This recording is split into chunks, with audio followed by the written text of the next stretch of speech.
I kept my composure, relaxed my mind, and let myself not overthink and doubt her.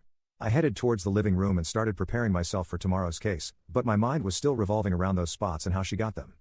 After all that thinking, I decided to confront her the next day before she left for work. Her cold and irritated behavior was already bothering me, and all these little details were the cherry on top. I never knew our marriage would turn bitter after 10 years of sweetness, and maybe it was just a phase. I went inside our bedroom, and her phone was continuously buzzing every second.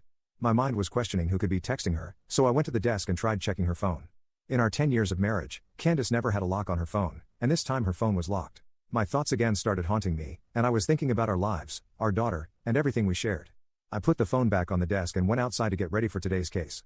I went inside the kitchen and started preparing breakfast for Candace and our daughter. I placed the dishes on the table and suddenly felt someone hugging me from behind. I turned around and saw Candace smiling and hugging me tightly. I hugged her back and felt relaxed, but there was another thing that caught my mind.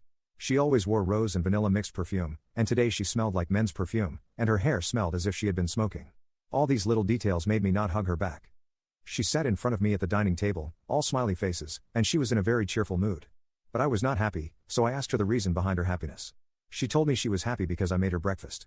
I couldn't stop myself from asking where she was last night, so I eventually did. The smile on her face faded. She apologized and told me that she forgot to inform me about the welcome party in her new office. She was forcing herself not to drink but eventually ended up drinking a lot.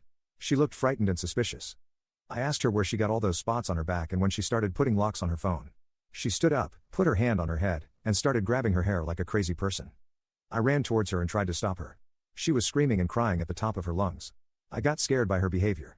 She said I was not seeing her effort she had been putting in her work and doubting her for finding someone. She called me insensitive, that I didn't care to ask about the marks and just made my assumption that it was a spot. She said it was a burn she got in the club. I guess anyone at my place would have done the same thing. Before I could say anything, she stopped me by telling me that her phone password was my birth date, and because of office files in her phone, she had to put a lock. After all the screaming and shouting, I went to work.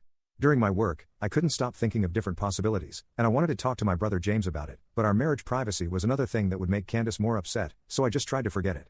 I don't know, I found Candace's behavior very suspicious. I went back home, and our little daughter, Lily, was playing with her toys in the bedroom. I heard Candace giggling and talking to someone. She was not laughing in a fun way but more in a flirty way. I headed towards the room and overheard her saying, "How red is it?"